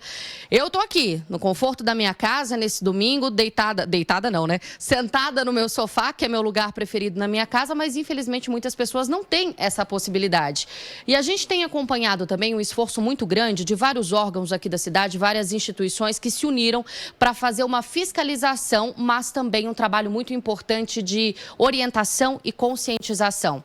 Dados os últimos números, a gente sabe que o que nós estamos vivendo é uma situação de alerta, é um momento muito delicado. A iniciativa da Prefeitura é que, pelo menos por enquanto, seja mantida essa orientação para que as pessoas fiquem em casa, para que as pessoas mantenham esse isolamento por mais alguns dias? Sem dúvida nenhuma. Isso é uma orientação nacional, inclusive. A gente sabe que a Prefeitura tomou medidas de acordo com as estatísticas, inclusive internacionais. A única forma de contenção do vírus internacionalmente foi isolamento. Exemplo clássico, Singapura. Luciana, ela fechou mesmo, fez um isolamento social, inclusive restritivo e coercitivo. E a cidade, o país, são dos locais com menor número de mortes até agora. E locais, por exemplo, a própria Itália, que liberou, que achou no primeiro momento que poderia se liberar, está pagando um preço muito caro por isso. Então, esse momento ainda é o momento que a recomendação é do isolamento, não se tem nenhuma medida diferente disso. Claro que algumas situações foram liberadas, porque são locais em que você não tem como fechar. Como é que você fecha supermercado, farmácia, posto de gasolina? Tem serviços que é impossível você fechar. Mas aquilo que é possível, e a gente sabe, a catástrofe econômica ela é péssima e ninguém quer isso, ninguém. Mas nós também não queremos mortes e não queremos que depois a catástrofe econômica seja pior. Porque se ele se alastrar, não vai fechar por 15, 20, 30 dias, pode se fechar por meses. Então a intenção é conter o vírus agora para que a gente depois consiga realmente restabelecer o mais breve possível. Para o município é péssimo estar fechado, claro. Com toda certeza, é uma angústia, mas que nesse momento a vida humana está em risco e a gente tem que ter... A gente não sabe como esse vírus vai se comportar na próxima semana. Eu entendo que a próxima semana é um grande divisor de águas. Divisor de águas, e a gente vai acompanhar tudo por aqui, viu, doutor Clauber? A Luciana já deu o gancho aqui para o nosso próximo bloco, que a gente vai discutir exatamente as questões econômicas. Então, eu já quero agradecer muito a sua presença aqui no Política Cruzada de hoje, desejar muita disposição, sorte e saúde para vocês da Secretaria de Saúde, porque a gente precisa de vocês bem dispostos lá para ajudar a gente nessa guerra, viu? Nós que agradecemos. O boletim da saúde sai todos os dias às 17 horas para a imprensa e para toda a população. E a ideia é essa mesmo, contamos com toda a população. A Secretaria de Saúde, o prefeito Adelmo Leão sozinho não consegue. Nós precisamos de toda a população e dos meios de imprensa, sem dúvida, que fazem um trabalho de divulgação que tem ajudado muito nesse momento. Muito obrigado. Obrigado, doutor Clauber. Bom, a gente vai um rápido intervalo comercial, então, e na volta vamos falar sobre a economia, os impactos dessa pandemia na vida econômica do país, no nosso bolso. É um minuto só, a gente volta já. Estamos de volta ao vivo neste domingo falando sobre coronavírus, agora 10 horas mais 25 minutos. Manter o comércio fechado e o isolamento social ou voltar ao trabalho e aumentar os riscos de contaminação da doença? Até que ponto nossa economia pode suportar? Aqui no estúdio eu recebo agora o economista Renan Wirfel, que vai comentar isso tudo para a gente. Bom, Renan, a gente tem visto um dilema grande na sociedade, né? As pessoas querem voltar a trabalhar, ninguém aguenta mais ficar em casa e a preocupação é com faltar comida no fim do mês. Você já consegue, vocês especialistas, conseguem dimensionar qual é o impacto disso na economia daqui um mês, daqui 2 meses? O que a gente vai sentir? É possível dimensionar isso nesse momento? Bom dia para você. Bom dia, Danilo. Bom dia a todos. Não, essa é uma pergunta muito difícil de ser respondida ainda. É uma situação completamente nova para a nossa sociedade, né? Que, assim, mais de 100 anos que não acontecia algo nesse sentido. Então, a gente não sabe ainda muito bem como isso tudo vai repercutir na economia, essa questão de isolamento. É claro que uma economia mais fragilizada, igual é a brasileira, ela tende a sofrer mais os impactos com esses isolamentos, os fechamentos do comércio, das indústrias diminuindo produção. Isso tudo vai impactar, sem dúvida. E o que a gente tem que pensar e trazer, né, uma mensagem, eu acho que é sempre de tranquilidade. Eu acho que primeiro a gente tem que seguir tudo que o lado da saúde está orientando, está posicionando. E, de outro lado, a gente vai ter que ter todas as ações, principalmente dos governos, que já vem acontecendo desde lá de fora, Estados Unidos, Europa, na Ásia. A gente já viu os bancos centrais atuando forte para ajudar essas economias a superarem esse momento, as pessoas superarem esse momento, né? E aqui no Brasil a gente vem tendo cada vez mais notícia dos movimentos, né, que o governo, o Banco Central vem fazendo. Isso tudo vai injetar muito recurso, muito dinheiro na economia para ajudar a superar esse momento. Mas o impacto, como tudo isso vai ser, a gente ainda acho que é difícil de prever.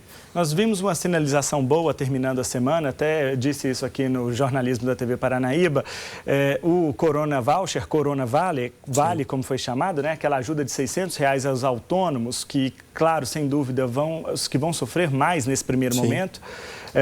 E também uma ajuda do governo com um empréstimo para pagar a folha de pagamento das empresas, principalmente das pequenas e médias empresas, né? Aquelas que têm faturamento entre 360 mil a 10 milhões de reais por ano. O que falta mais? Isso já é um fôlego? Não, sem dúvida, é um fôlego importante. Ontem até aconteceu uma live, né, do ministro Paulo Guedes, ministro da Economia. Isso. E ali ele trouxe muita informação, que na verdade a gente estava até um pouco sem informação, ele estava um pouco afastado dos holofotes, e ele reforçou muito que está aí 24 horas trabalhando. E dentre os anúncios que ele passou ontem nessa conferência, ele falou dessa questão aí, desses dois pontos que você mencionou, mas o que eu vi que foi muito importante, ele trouxe aí as ações todas somadas já estão chegando a 850 bilhões de reais. Então, isso representa 5% do nosso PIB, é muita coisa.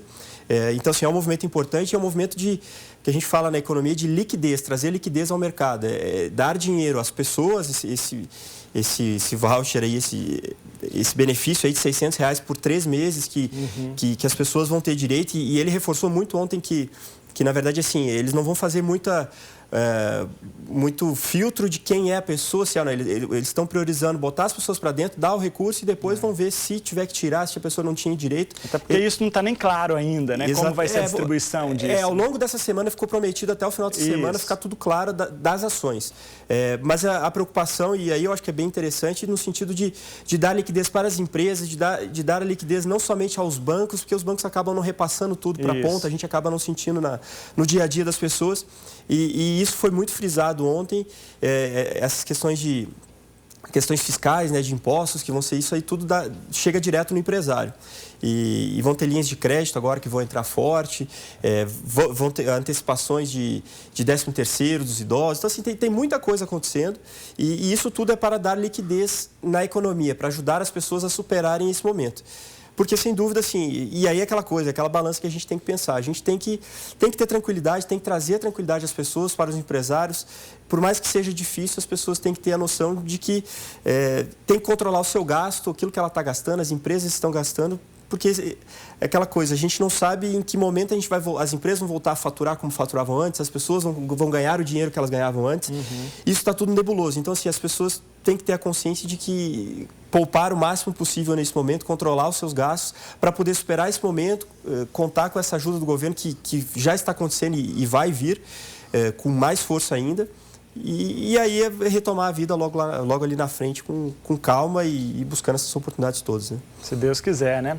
Bom, a gente já vai continuar com esse papo aqui agora, só vamos reforçar agora esse importante recado do Triângulo da Sorte.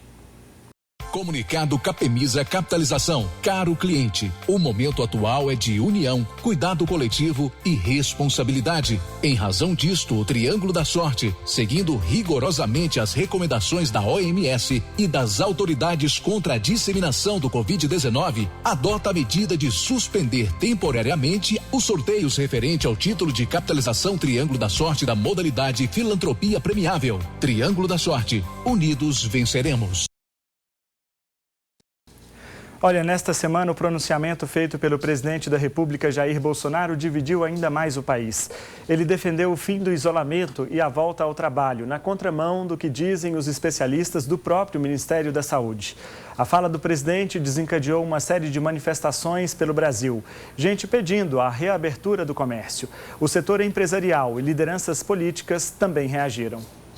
Depois da repercussão pelo país, entidades que representam o comércio de Uberlândia também comentaram o pronunciamento do presidente Bolsonaro. A Câmara dos Dirigentes Lojistas diz que o comércio emprega cerca de 35% dos moradores da cidade e quase 98% do segmento está parado. Nós precisamos agora de uma sintonia fina e de um equilíbrio entre as partes. Até que ponto você pode abrir as empresas e determinar regras sanitárias para que elas funcionem, que elas possam atender seus clientes, mas também não causem problemas aos seus clientes de saúde. Isso é fácil. É só não permitir adensamento, não permitir volume de veículos em movimento na rua em excesso, transportes coletivos lotados, né? Reuniões adensadas, né? Salas muito cheias de gente. Isso tudo tem como fazer. O que importa? Abra as empresas, permita que entrem poucas pessoas e permita que a economia respire. Porque o Estado, por mais que ele queira, ele não tem dinheiro para socorrer todo mundo. O pronunciamento de Jair Bolsonaro reforçou em rede nacional o que ele já vinha dizendo pela imprensa. O presidente defendeu o fim do isolamento social para evitar um colapso na economia, mesmo contrariando as orientações de autoridades da saúde. Nossa vida tem que continuar. Os empregos devem ser mantidos. O sustento das famílias deve ser preservado.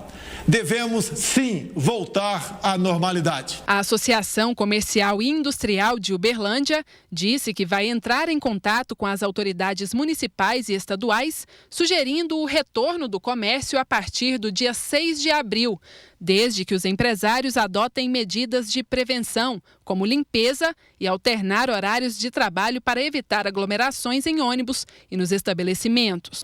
Nós vamos apresentar a toda a esfera de governo, tanto ao municipal, quanto ao estadual, quanto ao federal. É essa a sugestão muito firme da associação comercial, porque se nós pararmos, continuarmos com a atividade econômica da forma que está, o desemprego vai ser um efeito colateral muito importante, muito sério, que vai levar, no nosso entendimento aqui, uma pandemia maior do que o coronavírus. Que seja disponibilizado álcool em gel, que seja disponibilizado máscara para as pessoas que estejam no atendimento, enfim, que seja disponibilizado todas as ferramentas para a proteção da saúde, tanto de quem é atendido como de quem atende. O Sindicomércio também concorda com soluções que prezem pelo combate ao coronavírus, mas que não causem problemas econômicos às famílias. Nós não podemos nos reter de que podemos entrar numa pandemia financeira e não ter recurso para nada. Isso é uma outra questão muito perigosa. E nós queremos alertar e reivindicar para que a gente já, nos próximos dias, na próxima semana, a gente possa já equalizar de uma forma que a gente trabalhe com segurança para que não caiamos no outro caos, numa outra pandemia. Nós precisamos, nesse momento, ter muito cuidado. Mas o prefeito de Uberlândia, Adelmo Leão, pede cautela. Para ele, não é possível tomar nenhuma atitude antes do início de abril. Primeiramente, nós temos que ter, neste momento, muita cautela. Nós, brasileiros, através do governo federal, dos estados e municípios, fizemos uma programação inicial para que nós pudéssemos enfrentar essa epidemia. Todos nós preocupamos com a economia, mas nós temos que entender, até os primeiros dias de abril, nós temos que ter a cautela necessária para saber de que forma ela está atuando no Brasil e as condições que nós temos para defender o nosso povo. Nós não somos a Europa, nós não somos a América do Norte, nós estamos num país continente chamado Brasil, que tem muitas carências, principalmente no setor de saúde. Então, nesses primeiros dias, tem que ser cautela. No Alto Paranaíba, o prefeito de Patos de Minas também pede que a população continue em casa. Ele falou que ficou constrangido com o pronunciamento do presidente. Agora nós estamos esperando a poeira baixar, nós estamos analisando a situação com calma. Vamos aguardar, inclusive, a Assembleia Legislativa votar o decreto que o governador Zema mandou para lá, que é basicamente semelhante ou igual ao nosso, para ver que decisão a gente vai tomar. Mas ficou uma situação muito constrangedora para nós todos, prefeitos, que já tínhamos tomado aquelas medidas e estamos aqui lutando para melhorar a situação. E Patos, por exemplo, todas as medidas que nós tomamos, foi tomando, procurando resguardar e defender a saúde da população. Gente, vamos esperar ainda para ver qual vai ser a evolução da doença, as decisões das autoridades. A gente vê a aflição, né, Renan, dos empresários e dos próprios líderes, dos governantes, porque é uma balança muito perigosa.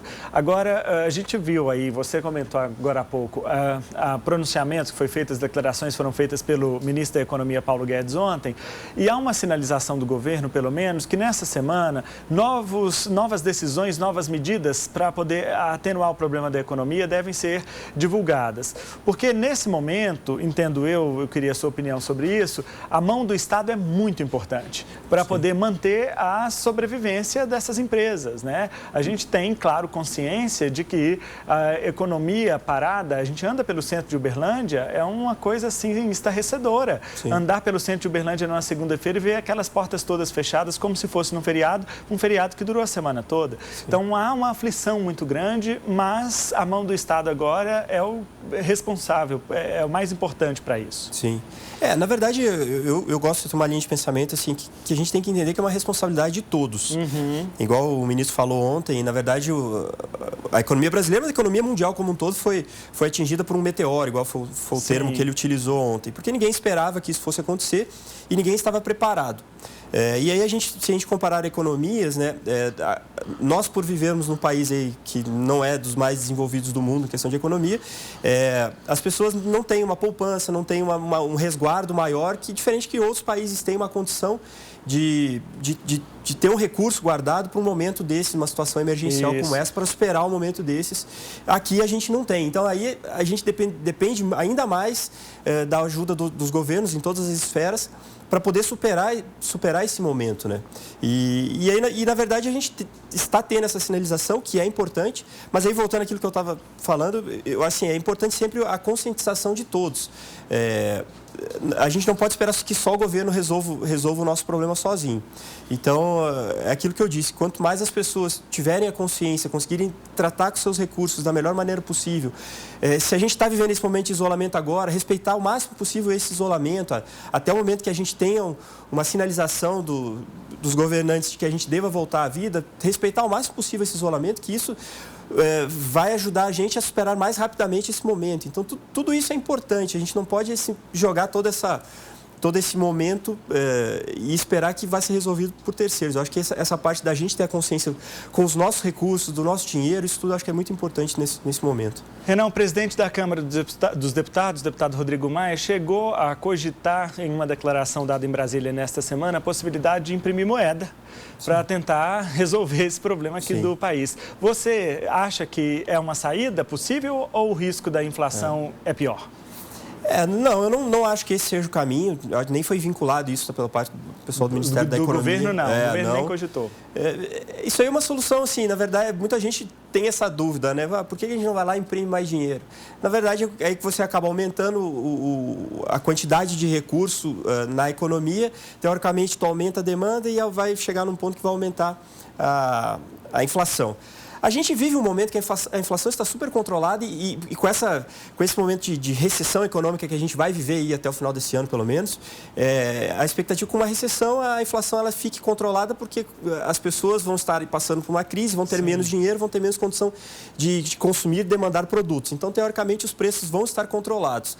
Mas eu entendo que, na verdade, outras medidas que trazem liquidez à economia são mais efetivas do que imprimir dinheiro. Essa questão, por exemplo, o governo está colocando recursos nos bancos, para os bancos emprestarem para as empresas, para as pessoas, ou para as empresas, financiamento que tinha um custo financeiro, diminuir pela metade e alongar o prazo, dar uma carência. Então, tudo isso é muito mais efetivo, é muito mais na veia do que imprimir dinheiro e de que forma que vai distribuir esse recurso. Então, assim, e aí gera um outro problema depois para você retirar esse recurso da economia, vai levar para um patamar diferente. Não é uma ação que a gente não está vendo em nenhum lugar do mundo, eu acho que não cabe aqui nesse caso. Bom, os meus colegas apresentadores da TV Paranaíba estão participando conosco aqui desse bate-papo e eu quero chamar agora o Alexandre Leal. Alexandre, fique à vontade, a sua pergunta aqui ao Renan Wirfel. Ok, Danilo. Renan, muito bom dia. Eu queria sair do presente e ir para um futuro próximo, que eu acho que não vai ser muito longe, não. Assim, eu queria que o senhor explicasse bem na prática o que é uma recessão econômica no país. Que a gente vai ter recessão? Vai. Mais profunda, menos profunda, a gente não sabe. Pelo levantamento dos economistas, vai ser uma recessão profunda. Mas o que é uma recessão econômica e como é que ela atinge, na prática, o nosso dia a dia? Muito obrigado. Obrigado, Leal. Bom dia. Assim, a recessão, na verdade, é só uma soma de fatores, mas na verdade eu acho que o principal fator que a gente pode levar em conta é o PIB, Produto Interno Bruto, é tudo aquilo que é produzido dentro de um país. É por aí que a gente mede o crescimento econômico de uma economia e aí no mundo inteiro. A recessão, o que é? A gente vai sentir o quê? Com essa questão principalmente do isolamento e do fechamento dos comércios, dos prestadores de serviços, que isso faz, a renda que os prestadores de serviços autônomos geram ao longo do tempo entram dentro do PIB, tudo que as indústrias produzem e é vendido na nossa economia entra dentro do PIB, tudo que é exportado para fora, as commodities, tudo que é produzido dentro de um país, ele é somado e forma-se o valor do PIB do país, o que esse país produz ao longo de um ano. O que a gente tem claramente é que com esse isolamento, o comércio é o primeiro que a gente está vendo, está quase tudo parado, então assim, estão vendendo menos e isso trava a economia. As indústrias vão produzir menos, eu acho que é em menor escala do que o comércio, que as indústrias ainda conseguem se manter, mas com certeza vão produzir menos ao longo desse ano. Esse setor de serviços muito impactado, então na verdade as empresas, o comércio vai girar menos dinheiro, menos recurso ao longo do ano. Consequentemente, as pessoas vão ter menos dinheiro ao longo do ano também. Então, as pessoas, a questão do desemprego, sem dúvida, vai estourar aí ao longo desse ano. A gente vai ter números aí que vai ser uma escalada bem grande. Por mais que o governo faça de tudo para conseguir segurar, injete muito dinheiro na economia, o desemprego vai crescer muito e aí o desemprego impacta muito fortemente no PIB, porque as pessoas têm menos dinheiro, as pessoas consomem menos e a roda como um todo, ela gira de uma maneira mais difícil. Então, a recessão é isso. A gente vai produzir menos, a gente vai consumir menos ao longo do ano e todos vão ser impactados. E aí, à medida que a gente volte à normalidade da vida, volte os comércios, a gente vai ganhando esse espaço novamente, vai reconstruindo tudo isso. Mas na economia a gente sempre fala que o tombo, né, a perda sempre é muito mais rápida do que a retomada, porque a retomada você tem que reconstruir. A perda vai fechando os postos, fecham-se os comércios, perde-se os empregos, fecham essas posições todas. Então, a queda é muito rápida e a recuperação ela é mais lenta e aí essa recuperação vai ser para 2021 para frente, com certeza. Tá certo. Vamos agora então a Luciana Leite, apresentadora do Cidade Alerta Minas. Sua pergunta, Lu? Minha pergunta é a seguinte, Renan, fazendo uma análise mais geral da situação. Nós estamos vivendo, de fato, um momento onde a saúde tem que lidar com muitos pontos de crise. Entretanto, isso acendeu um alerta também, principalmente nos pequenos empresários, de que o país não estaria preparado para resguardar a economia em situações de crise. Com uma visão de economista, com uma visão de especialista na área, o que nós estamos vivendo hoje seria uma amostra de que, de fato, o Brasil não tem gestão de crise financeira? Bom dia, Luciana. Eu não entendo por esse lado, não, até porque a gente está vendo o governo agir, na verdade, assim, é que é difícil a gente mensurar, né? Agiu rápido, agiu devagar, demorou para aparecer, não, porque é tudo muito novo, ninguém esperava isso. O ministro Paulo Guedes ele até falou que eles receberam mesmo a notícia que eles começaram a encarar com um nível de gravidade há 3 semanas atrás. E a partir dali eles já começaram tudo que eles puderam fazer. E isso, à medida que vai acontecendo a situação, eles vão aumentando a dose dos remédios para poder segurar e tentar ajudar as pessoas a superarem esse momento. Então, assim, uma gestão de crise, a gente só vai saber se ela foi realmente efetiva ou não depois que passar a crise. Aí a gente vai entender se tudo aquilo que foi feito foi suficiente ou não. Trazendo a minha opinião, eu entendo que estão sendo bem satisfatórias as medidas que estão sendo divulgadas, principalmente o que foi dito ontem e que vai ser formalizado ao longo dessa semana. Eu acredito que vai ser muito efetivo na ajuda de superar essa crise. Mas aí, como eu disse antes também, a gente não pode esperar só que o governo faça a gestão de crise dele e resolva o problema sozinho.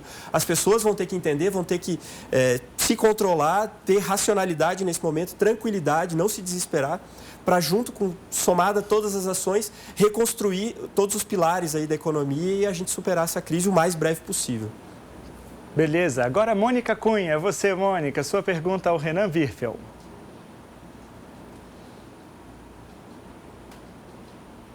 Travou? Daqui a pouco, então, a Mônica faz a pergunta dela. Bom, Renan, eu quero chamar aqui uma outra reportagem que o jornalismo da TV Paranaíba preparou, porque em meio à crise e tantos problemas, a gente precisa trabalhar com criatividade. Então, sim, o comércio online deu um salto, né? As entregas, as pessoas tiveram que se adaptar. Não há dúvidas de que, além de uma crise sanitária, claro, o coronavírus provocou também problemas sérios na circulação de renda do país, como a gente tem visto. Então, são serviços que em algum momento nós precisamos ou que vamos precisar e que não tem. Então, profissionais que são nossos vizinhos, amigos de nossos amigos, conhecidos, que damos um bom dia, né, ao cruzar pela escada do prédio, pelo elevador, agora estão parados, tendo que reinventar de alguma maneira. E neste reinventar, apesar da crise, há espaço também para a solidariedade. Todas essas cadeiras estariam lotadas no fim de semana. Em um único sábado, cerca de 40 clientes estariam fazendo penteado, unhas, sobrancelha e maquiagem. Mas está tudo parado, desde que o comércio e os prestadores de serviços tiveram que parar as atividades, obedecendo às medidas para conter a contaminação do novo coronavírus. Aqui, todos os profissionais da beleza são autônomos. Nos dias de maior movimento, eram quase 20 trabalhando. E a gente sempre está pegando os freelancers para estar dando conta da demanda. Então, é complicado, porque todos nós somos autônomos, né? Então, nesse momento, todos nós estamos sem renda. O salão tem muitas clientes fixas, mas o forte mesmo são os pacotes que são fechados para atender casamentos, debutantes, formandas. A dona manteve todos os contratos que já estavam fechados. As festas, até de maio, estão sendo remarcadas. Nós estamos fazendo o nosso máximo para fazer encaixe dessas datas. E contando aí, né, com a colaboração de... Por exemplo, precisa conciliar a chácara com o salão, com a igreja. Então, estamos aí todos numa corrente para tornar esse sonho possível. Como toda grande festa exige uma programação bem antecipada para que tudo ocorra bem, muitos contratos foram firmados há muitos meses, bem antes desse período em que todo tipo de evento teve de ser adiado para evitar aglomeração de pessoas. Mas para os profissionais, prestadores de serviço, esse é só o começo de um período difícil, que ainda vai exigir muita cautela e até um bom gerenciamento de crise. Este fotógrafo profissional fechou o estúdio porque não pode receber os clientes. Todos os eventos que estavam programados foram adiados. O profissional tinha festa agendada até o fim desse mês e muitas outras programadas para os próximos meses. Nós preocupamos também com as noivas, com as mães, com os pais que vão fazer a festa para sua filha, né? Tão sonhado momento. Só que é uma medida que tem que ser tomada em prevenção também à saúde de todas as pessoas, né? O próximo trabalho, já programado, é só no dia 23 de maio e que até lá tudo tenha voltado ao normal. Só que nós cremos que vai dar tudo certo e se a gente seguir todas as orientações que as autoridades estão passando para a gente tentar amenizar o máximo possível, porque nós precisamos fazer de forma correta para o nosso país não se tornar uma calamidade total. Para quem trabalha com eventos, não tem como continuar com as atividades provisoriamente. Esta estilista produz e aluga roupas para festas. Mesmo aquelas que já estavam em fase final de ajustes, ficaram nos cabides. Em um único fim de semana, chegava a atender mais de 100 clientes. Nós criamos um departamento para que o nosso cliente tivesse mais comodidade e tranquilidade. Ele faz a ligação, informando a nova data. Imediatamente nós alteramos o contrato, já printamos, já tiramos foto, enviamos para o cliente e informamos que após quarentena ele pode vir até o ateliê para assinar o documento. A empresária foi obrigada a dar férias coletivas para 20 funcionários. Não tem como continuar com a rotina normal de trabalho, mas uma pequena parte do setor de produção não parou. Aqui as costureiras trabalham como voluntárias para produzir máscaras de proteção que já estão sendo doadas a quem precisa. A iniciativa da estilista envolveu muita gente preocupada em evitar a multiplicação da doença. E hoje nós estamos com mais de 50 costureiras em Uberlândia, voluntárias, lojas de tecido doando tecidos, gente doando elástico. A gente está muito feliz com o resultado da campanha, a gente vai conseguir aí 5.000 máscaras para doação. Tá, então, o comércio se reinventando, os empresários dando um jeito. Tem jeito para tudo, né? Não é a melhor forma, claro, que mais dá para dar uma minimizada no problema, Renan. A questão assim, é buscar as alternativas que existem, né? Até a gente falou mais cedo a questão da eletrônica, né? Os meios eletrônicos, aplicativos ajudam muito nessas conexões do mercado hoje em dia, coisa que não existia no passado, e que tornam até viáveis alguns tipos de negociações que a gente nem imaginava. Então, é aquela coisa, né? Esse momento de crise, ele traz muitas oportunidades, traz muitas reflexões, né? Assim, as cartas foram embaralhadas e a gente vai viver uma nova economia daqui para frente e muita gente vai descobrir que pode reinventar o seu negócio, buscar novas formas de comercializar aquele seu produto, de produzir o seu produto. Então, isso tudo, essa questão de se reinventar nesse momento, sem dúvida, é importante. Renan, o telespectador ligou aqui na redação da TV Paranaíba perguntando também sobre as empresas menores. A gente viu esse pacote do governo de 40 bilhões, ele vai pegar exatamente empresas que faturam acima de R$360 mil por ano. Sim. Há um indicativo do governo de tentar flexibilizar e conceder também uma linha de crédito para aqueles menores. Sim. Né? Há alguma sinalização de que isso possa ocorrer nesta semana, que você tenha visto aí pelas declarações do Ministério da Economia? E enquanto não sai, o que esse pequeno empresário pode fazer? Sim. Dentre os anúncios dele ontem na conferência, um dos pontos que ele até citou foi que vai haver uma injeção de recurso, principalmente essas maquininhas de cartão que a gente tem hoje em dia, que está bem pulverizado esse mercado. E ao invés de colocar o recurso direto no banco, para o banco reemprestar isso ou fazer uma antecipação da venda, ele até citou empresas que faturam de 150 a 200 mil por mês, foi o termo que ele usou até. Ele vai colocar o dinheiro, eles vão colocar esse recurso para redesconto para esses pequenos empresários aí que utilizam esse tipo de maquininha com uma taxa de juros bem baixa para poder ajudar nesse momento. Então, assim, existe, sem dúvida nenhuma, o governo está muito preocupado com esse mercado também e linhas de crédito para o MEI ou para aquele pessoal que está começando dentro do Simples Nacional, com faturamento mais baixo, sem dúvida vão ter anúncios essa semana de recursos específicos para eles. O pessoal está aqui do Facebook do Política Cruzada também comentando conosco. O Carlos Pimentel disse: a Itália está pagando um preço muito alto por priorizar a economia. O preço são quase 10 mil vidas humanas. Querem acreditar mais no presidente? Aí ele está comentando também o discurso do presidente, etc. A Lucilene Lima disse: abertura com cautela, todos os procedimentos devidamente estabelecidos por todos. Muito obrigado também a participação de vocês aqui conosco. Renan, eu queria falar um pouquinho dos investidores, né? A gente viu também essa semana a declaração do presidente da Câmara, Rodrigo Maia, falando que a preocupação, ele analisando a preocupação do governo com relação aos investidores e a pressão que o próprio governo estava sofrendo de investidores, eu estou falando investidores nas bolsas e tudo mais, né? A reação das bolsas foi muito negativa nessa semana, depois deu uma reagida, mas assim, a grande preocupação são esses pequenos investidores, né? A gente teve uma ascensão considerável da classe média nos últimos tempos e essa classe média passou a fazer investimentos de risco. Então, eles investiram pouco dinheiro, mas é o dinheiro que eles tinham.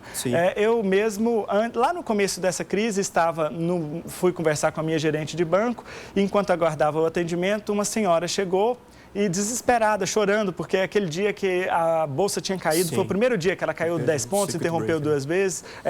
Então, assim, a preocupação, nossa, eu coloquei todo o dinheiro da venda da minha casa nisso. O que o médio, o pequeno investidor pode fazer agora? Como é que vocês estão orientando eles a isso? Sim. Pensando em investidores, né? Na verdade, assim, qualquer lugar do mundo, os investimentos, na verdade, eles são divididos em diversos tipos de produtos.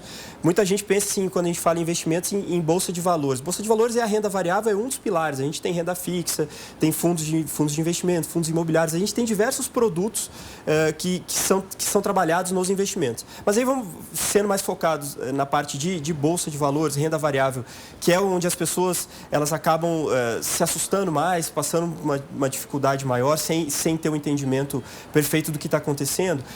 A Bolsa de Valores, na verdade, ela antecipa muito o futuro do que está acontecendo e de como isso tudo vai refletir na economia.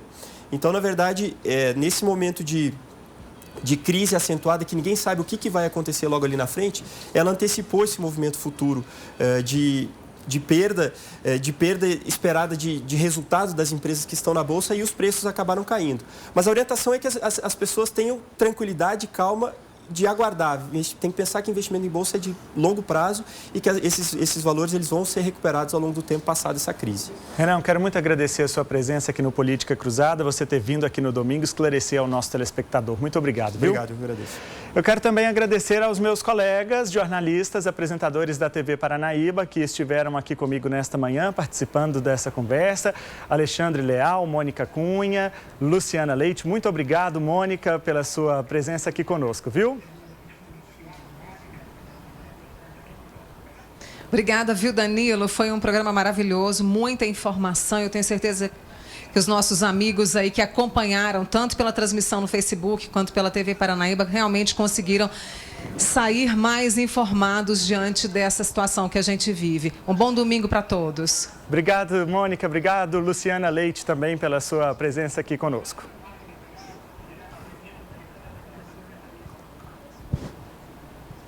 Foi uma honra, muito obrigada. Obrigada aos convidados também, Dr. Cláudio e o Renan, que trouxeram tantos esclarecimentos.